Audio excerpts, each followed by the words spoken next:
Bienvenue dans cette cinquième partie de notre cours. Nous allons réaliser un truc comme ça. Maintenant, nous allons réaliser ceci. Nous avons eu à faire la dernière fois le système de connexion, c'est-à-dire on entre les données, on enregistre, on vérifie si les coordonnées sont correctes ou pas, on affiche un message d'erreur, dans le cas contraire, on affiche un message de succès. Mais cette fois-ci, nous allons faire la redirection vers une autre page, qui est la page principale. Et je fais un petit exemple pour que vous voyez. Là maintenant, j'ai rempli mes coordonnées de connexion par exemple. Mot de passe et je me connecte. Une fois connecté, vous avez vu, j'ai eu une redirection vers une autre page.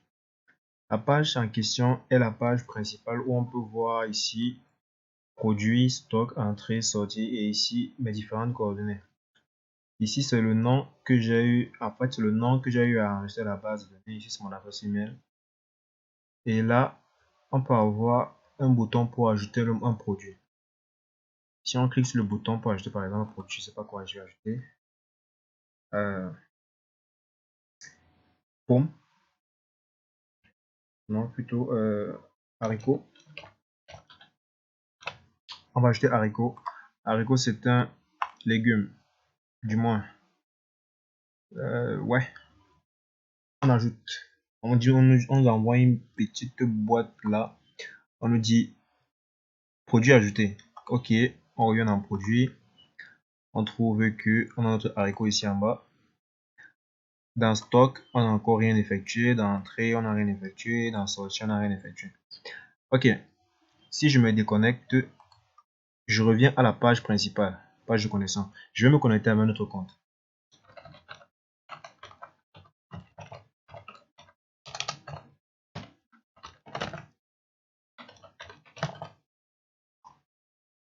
Voilà, vous voyez, les informations ont changé. Les informations changent en fonction du compte avec lequel je me connecte à l'application. Pardon. Et donc, c'est un peu ça que nous allons réaliser. Vous le devinez bien qu'on va pouvoir faire ça en une seule vidéo. Donc, on va faire une série de petites vidéos, de petites minutes afin de pouvoir terminer ce projet. Ok, on se lance. J'ouvre mon IDE. Ici, vous voyez le projet tutoriel que j'ai déjà eu à commencer. Je vais l'ouvrir avec un autre éditeur. Je vais ouvrir un autre projet, pardon. C'est à l'intérieur du nouveau projet que je vais recréer un peu ceci. Ceci d'abord, je n'ai plus besoin, je vais le supprimer. Ok, il disparaît.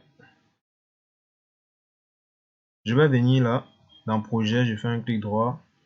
Je viens sur New, JFrame Form. Je vais appeler ça Home pour dire accueil. Voilà. Pardon. Ça crée ma nouvelle frame. À l'intérieur, je vais un peu l'agrandir. Et là, on va faire un peu l'interface rapide. Je prends un panel, je dépose, j'augmente sa taille, je change sa couleur, je viens dans les propriétés, le background. Je vais chercher une couleur un peu grise qui tend vers le vert. Donc, un truc comme ceci. Oui. Voilà. Maintenant, je prends un deuxième panel, le panel de mon menu de gauche. Je le glisse comme ça. Voilà. Je lui mets une couleur de fond. Je sais plus trop la couleur que j'avais mis. C'était... Ah, ok. Je me rappelle. Je suis venu dans AW Palette. Ici, j'ai cherché c'était le dark. Non. Non. C'est un peu avec le noir. C'est trop noir pour moi. C'est trop noir. Alors, je vais changer la couleur. Je vais chercher une autre couleur. C'était ceci. Non. Ok. Ici, je vais modifier par le... Je crois me rappeler la couleur. C'était le 2.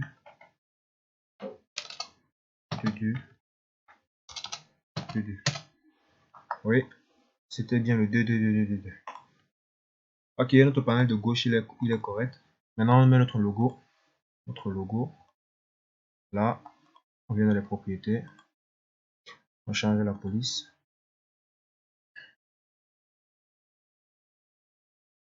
Les qui concerne la police, on va les changer rapidement là.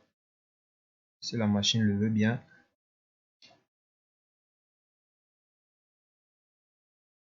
Oh là là.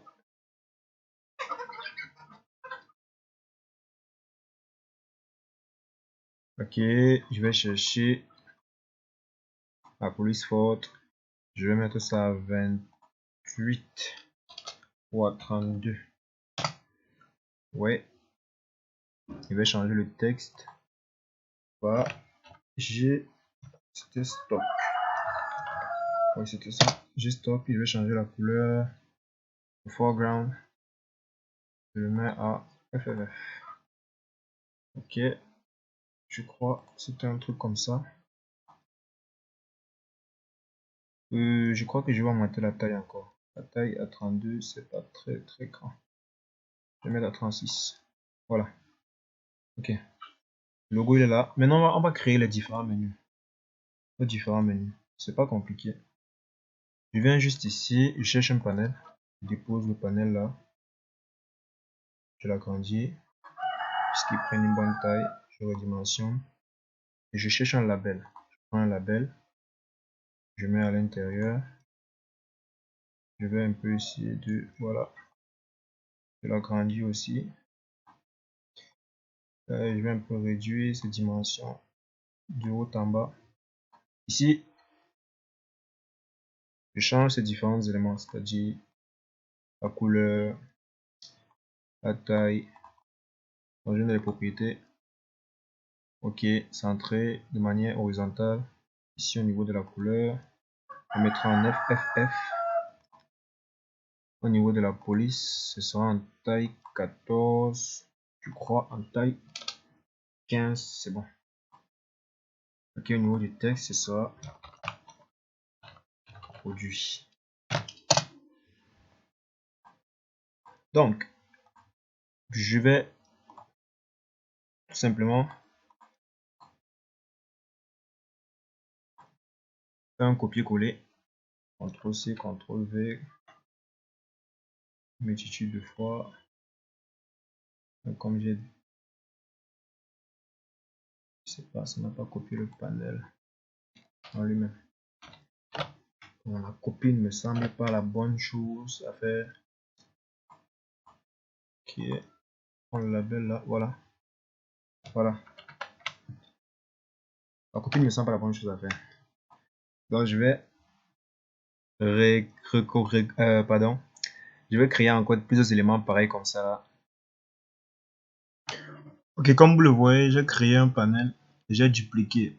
Non, maintenant je modifie le nom. Produit, stock, entrée et enfin la sortie.